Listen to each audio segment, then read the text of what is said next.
사랑하는 여러분, 우리가 조금 전 청년에 이렇게 야유의 모습을 보았습니다. 참 아름답죠. 아마 이 야유의 모습을 보면서 아마 여기 계신 분들이 다 나름의 생각들을 갖고 계실 거예요. 저도 생각이 있는데 저의 생각을 잠깐 말씀드리면 이 모임이, 이 하모니가 너무 아름다워 보이고 이렇게 모여있는 이 모습을 통해서 사람은 이렇게 어우러져서 함께 모여 사는 곳이구나, 함께 모여 사는 이런 아름다운 공동체의 모습을 생각해 보지 않을 수가 없게 된 겁니다. 왜냐하면 사람은 혼자 살 수 없어요. 사람은 그 어떤 사람도 혼자 살 수 없어요. 사람은 혼자 사는 게 아니라 다른 사람들과 어울려서 살 수 있도록 하나님께서 우리를 창조하실 때 그런 창조의 목적이 있습니다. 에덴 동산에서 아담과 하와를 통해서 가정을 만들어 주셨잖아요. 또 그 가정들이 모여져서 교회를 만들게 되었고, 또 모여져서 또 사회도 만들고, 또 국가도 만들고, 또 세계, 또 모든 인류로 확대되는 겁니다.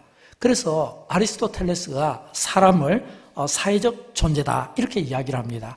우리가 한자로 인간을 이야기하잖아요. 근데 이 인간을 한자로 쓰면 사람 인자에다가 사익 간자잖아요. 이 말은 뭐냐면 사람은 함께 어울려서 섞여서 살아가는 그 모습이라는 그런 의미를 갖고 있는 겁니다. 그래서 사람은 그 누구도 혼자 있으면 안 돼요. 혹시 내가 혼자 있는 것을 좋아하거나 또는 혼자 떨어져 있는 것을 좋아한다면 생각을 좀 해보셔야 돼요. 왜냐하면 진짜 혼자라고 생각하면 굉장한 삭막함과 고독함이 오게 되는 겁니다. 그래서 사람은 원래 하나님께서 창조할 때 사람끼리 모여서 관계를 이루며 사람의 숲을 만들어서 그 사람의 숲 속에서 함께 살아가도록 지음을 받은 그런 사람이다라고 하는 것입니다. 근데 문제는 우리가 사람의 숲을 이루어서 조금 전에 우리 청년들이 막 이렇게 함께 어울리고 같이 자고 같이 또 이렇게 기구를 타는 모습들을 보게 됐잖아요. 굉장히 아름답잖아요. 근데 이렇게 섞여 사는 이 아름다움 속에서 또 생각을 해야 될 게 있어요. 그게 뭐냐면 사람의 숲에서 좋은 일도 있고 기쁜 일도 있지만 그러나 한편으로는 갈등과 괴로움도 사실은 이 사람의 숲 사이에서 일어나고 있다는 겁니다. 좀 쉬운 예로, 내가 한밤중에 내가 이렇게 혼자 이렇게 밤중에 길을 걸어갑니다. 근데 혼자 길을 걸었는데 걸어가면 좀 왠지 긴장이 되지 않겠습니까? 근데 뒤에서 어떤 사람의 걸음소리가 또박또박 들리는 거예요. 그러면 긴장이 돼서 딱 돌아보게 되거든요. 근데 내가 아는 사람이에요. 그러면 굉장히 편안한 가운데 여유를 가지고 그 사람과 함께 걸어갈 수 있습니다. 그러나 내가 딱 돌아봤을 때 모르는 사람이면, 거기에다가 또 좀 이렇게 인상도 좀 험하게 생겼다면 아마 걸어가는 동안 내내 어떤 마음이냐면 두려운 마음이 내 안에서 자리 잡게 될 것이다 라고 하는 것입니다. 무엇을 말하냐면 인간의 이중성이 이렇다는 겁니다. 인간은 그 이중성은 혼자 있어서 외롭기도 하지만 함께 있어서 또 어떤 어려움, 이런 불편한 일이 있을 수도 있다는 겁니다. 근데 사실은 이런 이중성이 다 있는 거예요. 우리가 가정이라는 울타리 안에서도 이런 갈등들이 있을 수 있고, 또 교회라는 울타리 속에서도, 또 한 걸음 더 나아가서 사회나 조직이나 국가의 울타리 속에서도 함께 사람의 숲을 이루며 살아가지만, 그러나 내가 원하는 좋은 일도 있지만 그러나 내가 원하지 않는 불편한 일들도 우리 가운데 있을 수 있다라고 하는 것입니다. 저는 여러분 없기를 바라지만 우리가 함께 모여 사는 이 사람의 숲에서 할 수만 있으면 우리 모두가 좋은 원만한 관계를 갖기를 바랍니다. 우리가 인간관계에서 원만한 관계를 갖는다. 이건 어떤 의미냐면 내가 어떤 어려움을 겪을 때 내가 위로가 될 수 있습니다. 나에게 격려를 줄 수 있고 때로는 나에게 힘이 되어줄 수 있고, 내가 몸이 아프든지 또는 정신적으로 어려울 때 나를 붙잡아주는 역할을 할 수가 있는 겁니다. 그래서 이 인간관계가 원만한 분들은 우리가 살아가는 여러 면에서 이렇게 도움이 될 수가 있는 거예요. 그러나 또 인간관계가 원만하지 못한 분들도 분명히 있을 수 있습니다. 그런데 인간관계가 원만하지 못하면 대책이 안 서요. 그리고 또 어떤 고통스러운 일을 만났을 때 그 고통을 풀어나갈 문제가 없다라는 겁니다. 저는 여러분 우리 가운데 한 분도 우리가 사람과의 그 관계가 불편해서 원만하지 못함으로 인해서 고통을 받고 소가리를 하며 괴로워하는 분들이 한 분도 없었으면 좋겠고, 모두가 영광교회라고 하는 이 울타리 속에서 사람의 숲을 이루며 우리 모두가 다 원만한 사람과의 그 관계를 통해서 행복한 삶을 누리기를 진심으로 축복합니다.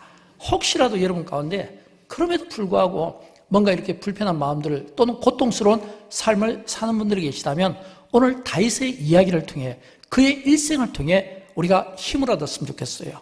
조금 전 우리가 읽었던 이 본문 말씀은 이 배경이 사무엘하 15장과 16장이 나옵니다. 사무엘하 15장과 16장은 어떤 배경을 가지고 있냐면 다윗이 그가 믿었던 신하와 그 아들 압살롬이 반란을 일으킴으로 말미암아 도망가는 내용입니다. 그래서 사무엘하 15장과 16장을 보면 이 다윗이 그 아들의 반란으로 도망가는 그 모습을 본문은 기록하고 있고, 또 하나는 도망가는 그 경로, 어떤 경로를 통해서 다윗이 도망간다. 이 두 가지 모습을 우리에게 그림으로 보여주는데, 먼저 다윗이 도망가는 그 어떤 모습을 한번 보도록 하겠습니다. 어떤 모습이냐면 사무엘하 15장 30절에 보면 다윗이 지금 어떤 모습인가라는 것을 우리에게 보여주는데, 우리 같이 한번 읽어보도록 할까요? 다윗이 그의 머리를 그가 가리고 맨발로 울며 가고 그와 함께 가는 모든 백성들도 각각 자기의 머리를 가리고 울며 올라가니라. 아멘. 여러분, 이 말씀은 지금 다윗이 그 아들의 그 반란을 위해서 반란 때문에 도망가는 모습이에요. 근데 도망가는 모습인데 여기에서 우리가 주목할 것은 다윗이 지금 맨발로 울며 가는데 손을 가리고, 근데 가만히 보니까 그 밑에 보니까 그와 함께 가는 모든 백성도 똑같이 머리를 가리고 울며 올라가니라 이렇게 돼 있거든요. 이 말은 다윗이 겪는 그 고통이 다윗만의 고통이 아니라, 다윗 한 사람의 고통이 다윗의 고통이 아니라 그의 그 고통을 뛰어넘어서 다윗 한 사람의 고통이 그와 함께하는 모든 백성이 똑같은 그 고통을 함께 당하고 있다는 거예요. 우리가 많은 경우 내가 힘들고 어렵고 고통받으면 나 혼자 당하는 것 같죠? 그렇지가 않아요. 예를 들어서 나 혼자 왜 이렇게 괴롭지? 가족이 함께 당하는 거예요. 내 공동체가 왜 힘들고 괴롭지? 같이 당하는 것을 오늘 우리는 다윗의 삶을 통해 배우게 되는 겁니다. 그 다음에 두 번째 그림은 뭐냐면 도망가는 경로예요. 이 사무엘하 15장에 보면 예루살렘에서부터 이 사무엘하 16장에 보면 이 베냐민 지파까지 가는데 여러 개의 도시를 거칩니다. 근데 그 여러 개의 그 도시를 거치면서 그 거치는 그 과정이 상상할 수 있잖아요. 맨발이잖아요. 맨발이라는 것은 아무것도 없이 그냥 자다가 그냥 도망 나온 거예요. 근데 그만 맨발이 아니라 다 따라한 사람이 맨발이잖아요. 그러니까 이 맨발로 걸어가는 그 모습이 얼마나 비참할까. 거기에다가 또 중요한 한 사람이 등장하는데 그게 누구냐면 시므이가 등장하거든요. 근데 시므이가 등장하는데 이 시므이가 이 다윗이 도망가는 그 경로를 따라가면서 돌을 들고 던지고 비난하고 비웃고 야유하는 거예요. 여러분, 다윗과 함께하는 그 사람들이 얼마나 힘들겠습니까? 그 힘든 모습이 오늘 우리가 읽었던 본문 14절 말씀인데 우리가 같이 읽어보도록 할까요? 왕과 그와 함께 있는 백성들이 다 피곤하여 한 곳에 이르러 거기서 쉬니라. 아멘. 여러분, 이 말씀을 가만히 보면 이 말씀도 지금 다윗 한 사람의 고난이 아니에요. 지금 다윗이 그 한 사람의 고난이 아니라 그의 고난이 그와 함께한 백성이 다 피곤해서, 이 다 피곤했다는 것은 뭐 밤중에 뭐 이렇게 밤새도록 이렇게 달렸을 거 아닙니까? 맨발로 달렸을 거 아니에요? 얼마나 피곤하겠어요? 영적으로 피곤하고 육신으로 피곤하고 배도 많이 고프겠죠? 그런 그 피곤함이 왕과 그와 함께는 백성이 다 피곤해서 있는 상태더라라고 하는 겁니다. 그래서 저는 이 사무엘하 15장과 16장에 있는 내용을 가만히 묵상하면서 이 다윗의 일생을 가만히 보니까 이 다윗이 그의 삶이 이 사람의 숲에서 두 가지 모습이 보이는 것을 보게 되는 겁니다. 다윗이 사람의 숲 속에서 어떤 모습을 보여줄까요? 첫째는 다윗에게 긍정적인 사람입니다. 여러분, 우리가 다윗의 일생을 알고 있잖아요. 이 다윗의 일생을 가만히 우리가 추억해보고 우리가 한번 상상으로 이렇게 그려보면 이 다윗 주변에 많은 사건도 있었고 많은 어려움도 있었고 환난도 있었어요. 근데 그 중심에는 누가 있었냐면 사람들이 있었습니다. 근데 사람들이 있었는데 그 사람들 가운데 특별히 다윗에게 긍정적인 사람이 있었다는 것을 보게 되는 겁니다. 긍정적인 사람. 이 말은 다윗이 사울에게 막 도망가고 쫓겨다닐 때, 그때 이 사울에게 도망가고 쫓겨다닐 때 누가 있었냐면 사울의 아들 요나단이 다윗 옆에서 긍정적으로 다윗을 격려하고 도와줬거든요. 또 다윗이 막 여기저기 쫓겨다니면서 망명생활하고 외국에 막 넘어다닐 때 그때 600명의 용사가 또 다윗 곁에 있었거든요. 또 오늘 우리가 읽었던 이 사무엘하 16장과 일치하는 이 15 5장을 함께 오버랩해서 보면 사람의 이름이 많이 나와요. 근데 그 사람의 이름 가운데 대부분의 사람들이 이 다윗에게 힘이 되어준 거예요. 왜냐하면 다윗이 지금 그가 쫓겨갈 때 그와 함께한 백성들 이랬잖아요. 그와 함께한 백성들, 거기에는 장군들도 있었고, 그리고 거기에는 제사장도 있었고, 그리고 거기에는 이 다윗을 수종된 사람도 있고 따라 있는 사람도 있었고, 적어도 600명 이상의 많은 사람들이 지금 이 다윗과 함께 했다. 그러면 그들은 누굽니까? 지금 다윗이 도망가는데도 불구하고 반란이 일으켰으니까 이건 뭐냐면 이미 세상 민심이 다윗에게 떠났고 다윗을 외면하거든요. 그럼에도 불구하고 지금 다윗을 추종하고 다윗을 따르는 그 긍정의 사람들이 있었던 것을 우리가 보게 된 겁니다. 그러면 다윗은 그들을 통해서 얼마나 이 기쁨과 감사, 위로가 되겠습니까? 더 중요한 것은 우리가 이 다윗의 일생을 보면 아마 다윗에게 당신의 삶 가운데 가장 감동적인 장면을 좀 들려주십시오. 그러면 저는 사무엘하 23장을 들을 것 같아요. 왜냐하면 이 사무엘하 23장을 보면 이 다윗이 블레셋과 전쟁을 하는데, 그때 전쟁을 할 때 이 블레셋이 이미 베들레헴을 장악한 상태입니다. 근데 그런 상태에서 전쟁을 하는데 이 왕이 목이 마르다는 거예요. 목이 마르다는 거예요. 근데 이 물을 구하려면 이 베들레헴 그 옆에 성내 옆에 우물이 있거든요. 근데 거기까지 가야 되는데 이미 그 적진을 뚫고 들어가야 되잖아요. 근데 다윗을 따르던 3명의 용사가 이 다윗 왕이 물을 마시고 싶다니까 그 물을 마시게 하기 위해서 그 적진을 들어가서 물을 갖다 준 거예요, 다윗에게. 여러분, 얼마나 감동이 되겠습니까? 왜냐하면 이 다윗 입장에서 볼 때요, 이 지금 병사들이 자기 왕이 물을 먹고 싶다니까 물을 갖다 줬는데, 근데 사실은 블레셋 진영이잖아요. 들어가면 죽을 수 있거든요. 근데 그런 상황에 물을 가지고 오니까 다윗이 물을 마실 수 있겠습니까? 왕이 목이 마르면 백성들도 마르고 병사들도 다 같이 목이 마를 거 아니에요.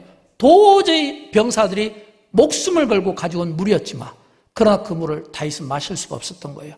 그래서 그 물을 전부 하나님께 다 쏟아서 부었다는 것입니다. 이게 뭘 뜻하냐면 이 다윗이 말할 수 없는 이런 감동과 감격을 그의 그 신하들을 통해 느끼게 되었다는 겁니다. 그러면 이들은 뭐예요? 하나같이 다 묶으면 다윗에게 어떤 사람이라고요?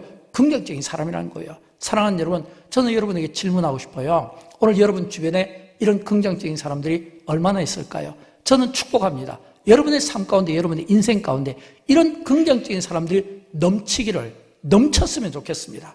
그러나 그럼에도 불구하고 사실은 이제 현실적으로 그렇지 못한 것을 또 우리는 알고 있어요. 왜일까요?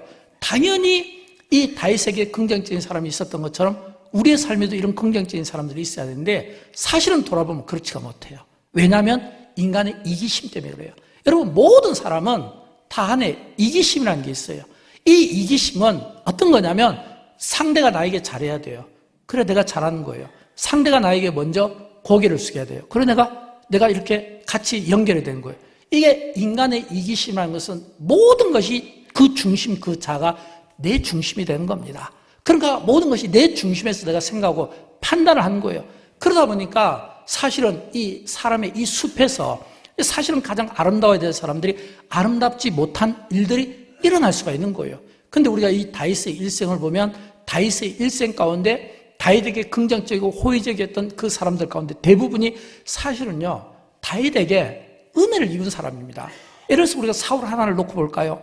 다윗은 평생 사울에게 쫓겨다녔지만 그러나 다윗이 얼마든지 이 사울을 죽일 수 있는 환경이었거든요. 그런데도 죽이지 않았잖아요. 왜요? 하나님께서 기름 부어 세운 종이니까 절대로 몸에 손을 들이지 않겠다는 다윗의 마음이 있었잖아요. 또 뿐만 아니라 다윗의 신하들, 그들은 하나같이 다윗에게 은혜를 입지 않았습니까? 또 여기 보면 시므이도 마찬가지죠. 이 시므이도 사실은 그가 다윗을 오해해서 돌을 던지거든요. 근데도 불구하고 다윗은 이 시므에게 어떤 해도 끼치지 않습니다. 또 우리가 잘 아는 무비보셋 있잖아요. 요나단이 죽었을 때 그 아들 다리를 이렇게 불편하게 저는 그 아들 무비보셋을 위해서 다윗이 은혜를 베풀었잖아요. 이게 뭘 뜻하냐면 예수님께서 이런 말씀을 해주셨잖아요. 너희가 대접을 받고자 하느냐? 먼저 대접하라. 마태복음 7장 12절에 나오죠. 또 예수님께서 누가복음 6장 38절에 보면 너희가 먼저 주는 자가 되라 말씀하고 있죠. 또 사도행전 20장 35절에 보면 주는 자가 받는 자보다 복이 있다. 주는 자가 받는 자보다 복이 있다. 이 말은 뭐냐면 먼저 내가 선을 베풀고 먼저 내가 주고 먼저 내가 대접하라 이런 뜻이거든요. 근데 우리가 안 되는 것은 우리의 이기심은 내가 먼저 손을 내밀고 대접하기보다는 받고 싶어하는 이런 이 인간의 이 이중성 때문에 사실은 우리의 많은 관계가 어그러진다라고 하는 겁니다. 사랑하는 여러분, 저는 저와 여러분 우리의 삶이 오늘 예수님께서 먼저 대접받고 한 자는 대접하고 먼저 주는 자가 되라 라고 먼저 말씀한 것처럼 내가 먼저 손을 내밀고 내가 먼저 다가갈 수 있는 이런 이 성숙함을 통해 여러분의 이 사람의 이 숲을 정말 아름다운 숲으로 만들 수 있기를 주님의 이름으로 축원드립니다. 그러나 오늘 우리가 이 사람의 숲에서 다윗에게 보여주는 두 번째 모습이 있어요. 이 두 번째는 다윗은 그의 일생에 많은 사람들이 있었는데 긍정적인 사람도 있었지만 사실은 적대적인 사람도 많았어요. 다윗에게 신세를 주고 은혜를 입었음에도 불구하고 적대적인 사람들이 있었습니다. 그 적대적인 사람 가운데 대표적인 사람이 사울 왕이잖아요. 사울 왕이 다윗에게 몇 번이나 죽일 수 있는데도 죽이지 않고 은혜를 베풀었잖아요. 그런데도 불구하고 이 사울은 계속해서 다윗을 죽이려고 했거든요. 또 뿐만 아니라 이 다윗과 사울은 사실은 장인과 사이거든요. 근데 장인과 사이인데도 불구하고 장인이 사이를 죽이려고 했던 그 모습, 또 왕이 된 이후에 이 다윗을 배반했던 많은 사람들, 오늘 이 본문의 배경도 어떤 배경이냐면 그의 아들과 그의 믿었던 신하들이 반란을 일으킨 겁니다. 근데 그의 믿었던 그 신하들이 누굽니까? 한때는 다 다윗에게 은혜를 입었던 자들이고 사랑을 받았던 자들이잖아요. 그런데도 불구하고 이런 적대적인 이 관계를 지금 가지고 있다고 한 겁니다. 그럼 여러분 다윗 입장에서 볼 때 얼마나 마음 아플까요? 여러분 누군가에게 배신당해 봤습니까? 상처를 받았습니까? 만약 내가 상처를 받고 배신을 당했다면 그것 때문에 내가 참지 못한 분노가 내 안에 있다면 그거는 분명히 나와 가까운 사람이에요. 멀리 있는 사람이 나에게 욕하고 나를 저주하는 것 때문에 우리는 상처받지 않습니다. 멀리 있는 사람이 나에게 어떤 위해를 끼치는 것 때문에 우리는 상처받거나 스트레스 받지 않습니다. 그런데 누구에게 받을까요? 가까이 있는 사람, 가족 간에 받을 수 있거든요. 또는 교회 공동체 속에 있거든요. 또는 직장과 일터에서 있거든요. 근데 중요한 것은 내가 저 사람 때문에 화가 나, 내가 저 사람 때문에 기분 나빠, 내가 저 사람 때문에, 이거는 뭐냐면 그 사람과 먼 관계가 아니라 굉장히 가까운 관계라는 거예요. 여러분 한번 인간관계를 보십시오. 여러분이 관계를 맺고 있는 사람들 가운데 내가 만약에 상처를 받는다, 내가 좀 힘든 일이 있다, 그가 누굽니까? 그는 가장 내 가까이 내 주변에 있는 사람이 될 수 있다고 하는 것입니다. 게다가 이 세상 민심이라는 것은요, 세상 인심이라는 것은 이게 참 이상한 것 같아요. 왜냐하면 이 세상 인심은 막 이렇게 돌아가면서 항상 나에게 그 인심이 호의적일 수는 없다라고 하는 겁니다. 그래서 다윗의 일생을 가만히 보면 그가 사람의 숲에서 그에게 긍정적이며 호의적인 사람이 있는가 하면 그에게 적대적이고 부정적인 사람도 있고 다윗은 그 속에서 숨을 쉬지 못하며 살아가고 있다라고 하는 것입니다. 여러분 다윗이 얼마나 힘들까요? 여러분 우리도 마찬가지 아닐까요? 우리도 살아가다 보면 우리가 살아가는 이 삶의 현장에서 때로는 화가 날 수도 있고 때로는 감정이 통제되지 않을 수도 있고 때로는 내가 억울한 일 때문에 내가 분노할 수도 있고 때로는 누군가가 나를 비난할 때 그것 때문에 참지 못하는 그런 마음들이 다 우리 안에도 있을 수가 있는 거예요. 근데 있는데 그렇다고 해서 우리가 감정적으로 대하면 되겠습니까? 안 되죠. 왜냐하면 어떤 어려움이 있다고 해서 그걸 감정적으로 내 감정이 몸이 내가 반응하니까 몸이 반응한 대로 내 감정이 반응한다라고 하면 이거는 진짜 어리석은 삶이에요. 왜냐하면 다윗은 그에게 적대적인 많은 사람들이 있었지만 그러나 시므이가 이 다윗을 위해서 돌을 던졌거든요. 여러분 이 유대인의 문화에서 돌을 던진다는 이 의미는요 굉장히 조롱을 당하고 무시를 당한다는 의미입니다. 유대인들이 돌을 던질 때 언제 던집니까? 가나마다 현장에서 붙잡힌 사람에게 돌을 던졌죠. 또 스데반 집사에게 돌을 던졌죠. 이건 뭐냐면 진짜 이 살인 목적으로 돌을 던지는 거예요. 비웃고 조롱하고 무시하는 거예요. 근데 다윗이 그걸 지금 다 받았거든요. 몸으로 받아낸 거예요. 그럼 다윗이 얼마나 억울하겠습니까? 아들에게 배신당한 것도 억울한데 또 믿었던 신하에게 배신당한 것도 억울한데 지금 도망가는 것도 억울한데 근데 이 시므이가 막 돌을 던지면 얼마나 억울하겠냐는 거예요. 옆에 따라가던 아비스라는 장군이 왕이여 내가 저 시므이를 단칼에 내가 목을 치겠습니다 라고 할 때 다윗이 뭐라고 한지 알아요? 그대로 놔두라고 했어요. 왜일까요? 여러분, 우리가 이 어떤 어려운 일들을 당할 때 마음의 감정을 다스리는 게 참 중요해요. 왜냐하면 우리가 어떤 상황에서 감정을 다스리지 못하면 마음의 평화가 깨지기 때문입니다. 마음의 평화가 깨져요. 왜냐하면 내 안에 있는 분노나 미움이 내 안에서 주인 노릇하면 당연히 뭘 잃게 돼요? 내 안에 있는 마음의 평안, 이 천국을 빼앗겨버리지 않겠습니까? 또 내 안에 이 미움과 분노가 주인이 되면 몸이 아파요. 여러분, 병 가운데 가장 무서운 병이 화병 아닐까요? 화병은 뭐냐면 내 몸을 망치게 하거든요. 또 더 중요한 것은 내 안에 이 미움과 이 분노가 자리를 잡으면 어떤 일이 일어나는 줄 압니까? 내가 하나님과의 관계가 단절이 되는 거예요. 가장 어리석은 방법이에요. 왜냐하면 우리가 하나님과의 이 관계를 중요시 여겨야 되는데, 우리가 사람 때문에 미워하고 환경 때문에 미워하고 어떤 어려운 일 때문에 이런 미움이 내 안에 자리 잡고 있다면 그 미움이 나로 하여금 하나님 앞에 기도하는 것을 멈추게 하고, 그리고 하나님 앞에 내가 엎드리는 것을 멈추게 하는 거예요. 그래서 예수님께서 우리에게 이런 말씀을 해주셨잖아요. 너희가 제단에 예물을 드리려고 할 때, 그때 만약 형제간에 어떤 불편한 일이, 불화가 있으면 먼저 예물을 드리기 전에 가서 그 형제와 화해하고 다시 와서 예물을 드리라. 그래야 하나님께서 받으신다 라고 말씀하고 있잖아요. 무엇을 말할까요? 하나님은 우리가 어떤 미움과 분노로 나를 적대시하는 사람에 대해서 가지는 어떤 이 불편한 마음으로 예물을 드리는 걸 원하지 않고, 기도하는 것을 원하지 않고, 그런 기도를 하나님이 받지 않으신다는 것을 오늘 우리에게 들려준다라고 하는 것입니다. 사랑하는 여러분, 저는 우리의 삶이 항상 행복했으면 좋겠지만, 그러나 우리가 살아가는 우리의 삶이 내가 내 마음대로 내 뜻대로 되지 않는 인생을 우리가 살아가고 있고, 우리가 살아가고 있는 이 사람의 숲은, 이 숲이 어떤 건강한 숲이 되어서 막 좋은 산수를 뿜어낼 수도 있지만, 그러나 이 숲에 온갖 오염과 더러운 것들로 가득 찬 악취가 돼서 그 숲이 오히려 그 주변을 오염시키면서 생명을 말살할 수도 있다는 거예요. 그래서 우리는 어떤 어려운 일 앞에서 우리가 악을 악으로 대하면 안 되고, 미움을 미움으로 대하면 안 되고, 그럴수록 믿는 우리는 하나님을 믿는 자답게 악에 대해서 선을 가지고 선으로 악을 이길 수 있는 이런 믿음이 저와 여러분에게 주어지기를 주님의 이름으로 축원드립니다. 로마서에 보면 나오잖아요. 로마서 12장 21절 말씀 우리 같이 읽어보도록 할까요? 악에게 지지 말고 선으로 악을 이기라, 이렇게 되어 있거든요. 선으로 악을 이기라. 저는 그런 의미에서 이 다윗이 그가 사람의 숲에서 그에게 호의적인 사람과 그리고 그에게 적대적인 그 두 환경 속에서 그가 사람의 숲에서 어떻게 승리했을까라고 했을 때, 저는 그 다윗의 승리의 비결이 사랑과 용서에 있음을 저와 여러분이 기억할 수 있기를 바랍니다. 사랑하는 여러분, 앞에서도 말씀드린 것처럼 다윗은 그를 죽이려고 하고 그에게 해를 끼치는 사람들에 대해서 억울함과 분함이 있을 텐데, 그럼에도 불구하고 다윗이 우리에게 보여준 모습은 어떤 모습이냐면, 몸으로 반응하거나 감정으로 반응하기보다는 오히려 하나님과의 관계를 생각하면서 그가 승리할 수 있었다는 겁니다.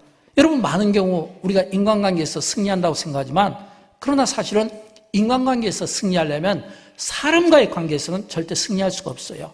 왜냐하면 사람의 이 문제 속에서 항상 우리는 너하고 나하고 다르다라는 것을 이야기하거든요. 근데 그 이전에, 나와 너가 다르고 당신과 내가 다르기 이전에 무슨 생각이 드냐면, 내가 하나님 앞에서 선 나를 볼 수 있어야 돼요.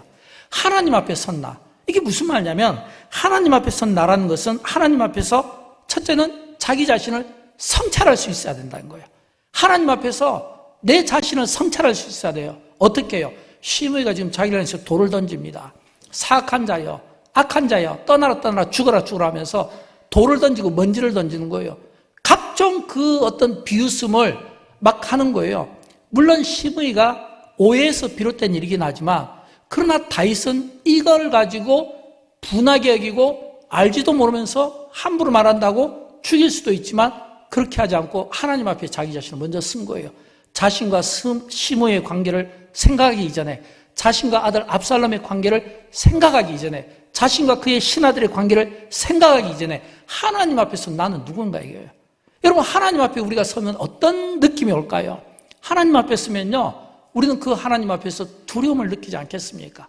거룩하신 하나님 앞에서 거룩하지 못한 나 자신을 보면서 두려움을 느끼고, 그리고 하나님의 그 사랑 앞에서 사랑하지 못하는, 그 용서하시는 그 하나님 앞에서 용서하지 못하는, 나는 하나님 앞에 딱 쓰면 딱 한 가지밖에 생각이 안 날 거예요. 아, 나 같은 죄인도 용서함을 받고 하나님의 은혜로 내가 살아있구나 라고 하는, 하나님 앞에 서면 내가 내 자신을 변론할 수 있는 게 하나도 없는 거예요. 그러니까 오늘 다윗은 우리에게 중요한 메시지를 가르쳐 주고 싶은 겁니다. 그게 뭐냐면, 하나님 앞에서 자기 자신을 딱 성찰하니까 이 시므이가 다윗을 위해서 비난하고 막 돌을 던지는데, 다윗이 무슨 생각하냐면, 아, 하나님 앞에 서보니까 나는 죄인이 맞아. 시므이가 나를 비난하고 나를 조롱하고 나를 돌을 던지는 게 맞아. 어쩌면 저것은 시므이의 마음이 아니라 하나님의 시므를 통해 나를 저주하고 있는지도 몰라. 이런 이 고백을 하게 된다는 겁니다. 오늘 보면 10절과 11절의 말씀인데 우리 같이 읽어보도록 할까요? 왕이 이르되 스로의 아들들아, 내가 너희와 무슨 상관이 있느냐? 그가 저주하는 것은 여호와께서 그에게 다윗을 저주하라 하심이니 내가 어찌 그리하였느냐 할 자가 누구겠느냐 하고, 또 다윗이 아비사와 모든 신하들에게 이르되 내 몸에서 난 아들도 내 생명을 해하려 하거든 하물며 이 베냐민 사람이라. 여호와께서 그에게 명령하신 것이니 그가 저주하게 버려두라. 이렇게 이야기했거든요. 그가 저주하게 버려두라. 여러분, 이 말씀은 사람은 믿음이나 신뢰 대상이 아닙니다. 사람은 사랑의 대상입니다. 사람은 절대 우리가 믿거나 신뢰하는 존재가 아니라 우리가 사랑하고 존중해주고 믿으려고 노력을 하는 것이지, 사람은 사랑의 존재입니다. 그래서 우리는 사람을 사랑하는 법을 배워야 됩니다. 왜냐하면 환경은 변할 수 있거든요. 환경을 변하면 그 환경에 따라 제일 먼저 변하는 게 뭐냐면 사람의 마음이에요. 민심이 바뀌고 인심이 바뀌는 거예요. 그러니까 우리는 이런 어떤 세상에 돌아가는 이런 모든 일련의 일들을 보면서 얼마나 세상 민심이 빠르게 바뀌는가라고 하는 것을 보면서, 아, 사람은 믿으면 안 되겠구나, 기대면 안 되겠구나, 사람은 역시 예수님께서 우리에게 말씀해 주신 것처럼 사랑하는 존재야, 이거를 우리가 생각할 수 있어야 된다라고 하는 겁니다.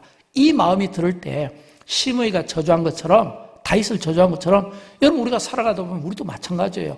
여러분 우리가 살아가면서 어떻게 우리가 의인도 아닌데 의인처럼 살아갈 수 있습니까? 다윗이 사람의 숲에서 그에게 긍정적인 사람이 있고 적대시하는 사람이 있듯이, 우리가 살아가는 사람의 숲에서도 나를 좋아하는 사람이 있지만 나를 적대시하는 사람이 있고, 나에게 호의적인 사람이 있지만 호의적이지 못한 사람이 있고, 그럴 때 나에게 호의적인 사람이 돼서 내가 똑같은 그 호의를 보이는 건 누구나 할 수 있죠.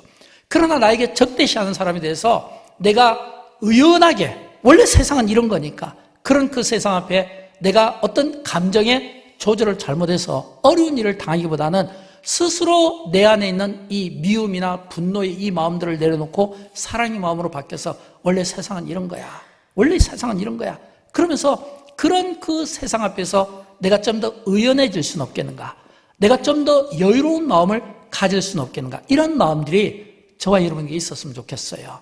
그 다음에 두 번째는, 이 다윗은 그가 사람의 숲에서 승리할 수 있었던 것은 하나님의 심판과 섭리와 기대를 믿었기 때문입니다. 여러분, 우리는 많은 경우 하나님의 임재를 강조합니다. 기도하는 분들마다, 찬양하는 분들마다 하나님의 임재를 이야기합니다. 하나님의 임재라는 것은 하나님이 우리 예배 가운데 계시고 이 자리에 계시는 거예요. 하나님의 임재를 이야기하는 분들은 하나님이 나를 지켜보고 계신다는 거예요. 이게 임재예요. 하나님의 임재는 하나님이 나를 보신다는 겁니다. 하나님이 나를 보신다면 다윗이 지금 억울한 일을 통해서 억울하지 않겠습니까? 믿었던 아들에게 쫓겨가고, 믿었던 신에게 쫓겨가고, 자기와 관련도 없는 시므이가 자기에게 돌을 던지고, 그리고 그 백성들의 민심이 돌아서 야유하고, 이 다윗이 얼마나 억울하겠어요. 근데 다윗이 억울하니까 그 억울함을 토로할 수도 있지만, 하나님의 인재를 믿는다는 거, 섭리를 믿는다는 거, 이 말은 하나님께서 내 과거와 현재와 미래를 아시고 나의 삶을 이끌어 가시고 보신다는 거예요. 만약 하나님이 내 인생을 안 본다면 상관이 없어요. 그러나 하나님이 내 인생을 보신다면, 주목한다면 내가 원통할 필요가 없는 거예요. 하나님이 안 보신다면 억울하겠지만, 하나님이 내 인생을 보신다면 그 보시는 하나님 앞에서 하나님께서 나의 그 원통함을 해결해 주시지 않겠냐는 거예요. 이게 어디에 나온 줄 알아요? 이게 12절 말씀이에요. 여러분 12절에 보면 지금 다윗이 뭐라고 고백하는지 제가 읽어드릴게요. 혹시 여호와께서 나의 원통함을 감찰하시리니. 여러분, 이 말씀은 하나님의 임재와 섭리를 믿는 사람, 다시 말하면 하나님 앞에 섰을 때 그 신본주의적 사고를 가지고 지금 하나님이 나를 보신다는 것을 믿는 사람들이 하는 고백이에요. 하나님이 지금 나의 원통함을 감찰하시니, 그러면 오늘 그 저주 때문에 여호와께서 선으로 내게 갚아주시라. 이 말은 내가 지금 너무 억울한 일을 당하는데, 원통한 일을 당하는데, 근데 이 원통한 일을 하나님이 보신다면 하나님이 내가 당하는 이 원통함, 내가 당하는 이 저주 때문에 오히려 나에게 선으로 갚아주시지 않겠는가. 이게 하나님의 섭리를 믿고, 그리고 하나님의 임재를 믿는 사람들이, 그리고 하나님에 대한 기대를 가진 우리가 세상 가운데 보여줘야 될 믿음의 덕목인 것을 믿으시기 바랍니다. 하나님은 여러분을 보십니다. 정확하게 꿰뚫어 보십니다.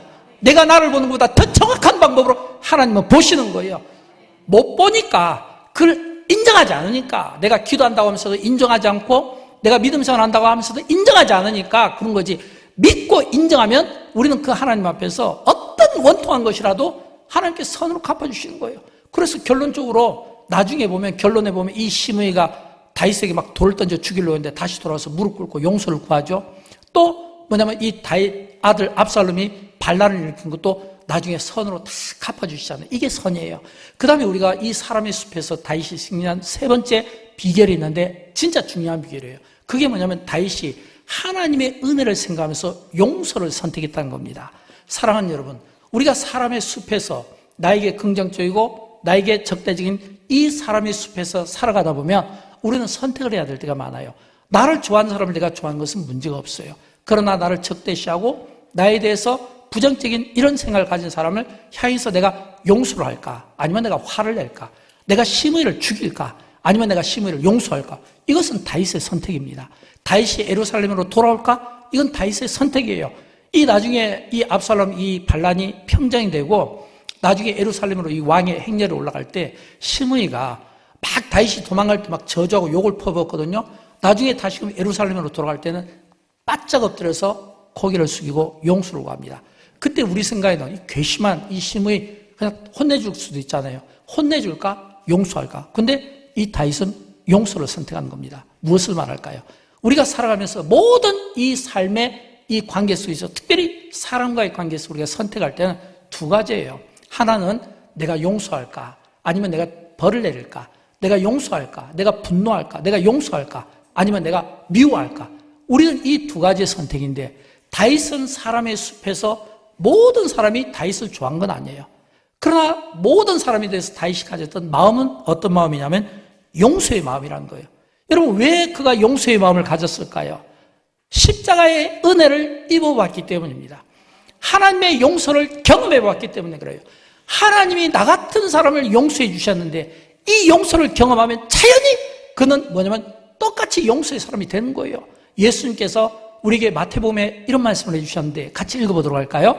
내가 사람의 잘못을 용서하면 너희 하늘 아버지께서도 너희 잘못을 용서하시려니와 너희가 사람의 잘못을 용서하지 아니하면 너희 아버지께서도 너희 잘못을 용서하지 아니하시리라. 아멘. 너희가 사람의 잘못을 용서하면 너희 하늘 아버지께서도 너희 잘못을 용서하신다 라고 되어 있거든요. 이게 예수님이 우리에게 말씀하시는 용서입니다. 이 마음으로 예수님은 자기를 향해 십자가에 못 박는 자들을 향하여 아버지여 그들을 용서하옵소서, 그 옷을 찢어서 제비뽑기를 나눈 사람들에게 그들을 용서하옵소서, 그들은 알지 못합니다, 이런 말을 한 거예요. 폴 마이어라는 사람이 젊었을 때 이 미국의 20대 백만장자가 된 사람인데, 그가 성공을 유산으로 남기는 법이라는 책을 쓰면서 자기 간증을 이야기해요. 그가 그 젊은 나이에 그가 많은 부자가 될 수 있었던 그 비결을 믿음의 관점에서 보고 신앙의 25가지 그 믿음을 이야기하는데, 그 중에 특별히 이렇게 탁 눈에 들어오는 게 뭐냐면 용서였어요. 그러면서 그의 간증을 이야기합니다. 그가 어렸을 때 아버지가 굉장히 좀 이렇게 포악했대요. 그래서 항상 아버지의 눈치를 보며 이렇게 살아야만 했다는 겁니다. 한 번은 저녁에 아버지가 이렇게 집에 왔는데 어머니가 이제 식탁을 이렇게 딱 준비했는데 뭔가 기분 나쁜 일이 있었는지 그날도 음식을 싹, 어머니가 정성스럽게 만든 음식을 쓰레기통에 다 집어넣는 거예요. 근데 어머니는 그런 그 아버지의 모습을 보면서 아무런 대꾸를 하지 않고 오히려 그 쓰레기통에 넣은 그 음식을 잘 이렇게 정리해서 음식을 다 버리고 주변을 이렇게 닦는 그 모습을 보면서 어린 아들이 화가 막 난 거예요. 아니, 어머니에게 그래서 나중에 이야기를 합니다. 엄마, 왜 그렇게 아빠에게 자꾸 이렇게 당하기만 해? 그릇을 한번 던지든지 좀 이렇게 같이 좀 화를 좀 내면 좋잖아. 라고 했을 때 그의 어머니가 이 폴 마이어에게 뭐라고 이야기하냐면 아들, 나는 20년 동안 아빠와 살면서 20년 동안 아빠와 살면서 아빠에게 그 어떤 일에 대해서도 나는 용서하기로 선택을 한 거야. 아빠에 대해서 화내고 그냥 아빠가 이렇게 다 그러면 내가 다 치운 거야. 이걸 나는 20년 동안 했어. 그러면서 그 끝말이 나는 아빠를 용서하기로 선택했기 때문이야. 이 이야기예요. 근데 이 폴 마이어가 이 이야기를 딱 엄마에게 듣고 그때 그가 굉장한 이 뭐냐면 막 가슴에 뭔가 메시지가 꼽힌 거예요. 아, 용서의 힘을 배우게 된 겁니다. 그래서 그는 젊은 나이에 그가 부유한 그런 어떤 성공적인 그런 인생을 살 수 있었던 것은 그가 어머니에게 배운 그 용서를 선택한 걸 가지고 그의 사람과의 관계, 인간관계 속에서 이 용서를 선언하고 용서의 삶을 살려고 하니까 그때부터는 미운 사람이 안 생기더래요. 어떤 사람도 불편한 사람이 안 생기더래요. 다 포용하고 품다 보니까 그가 성공적인 그런 어떤 재벌이 된 그 어떤 이야기를 우리에게 들려주는 겁니다. 여러분, 조금 시간이 지났지만 우리가 피레침을 알 수 있잖아요. 이 피레침은 굉장히 약해 보이지만 그러나 그 모든 번개를 다 받아냅니다. 다 받아내요. 전지에 연결이 되어 있는 한 이 피레침은 다 받아내는 겁니다. 마찬가지로 우리 그리스도인들도요. 우리 그리스도인들도 우리가 십자가의 은혜와 연결되어 있잖아요. 십자가의 은혜와 연결되어 있다는 것은 이미 저와 여러분이 십자가의 은혜를 받았다는 겁니다. 십자가의 은혜를 입었다는 거예요. 그러니까 이 십자가의 은혜를 입은 우리는 예수님의 이 십자가의 은혜로 우리가 어떤 것들이라도 우리가 이걸 다 받아내고 품어줄 수 있는 이런 이 포용과 이 사랑이, 이런 사랑과 이 용서가, 이 기도가, 이것이 열매가 되어야 된다는 겁니다.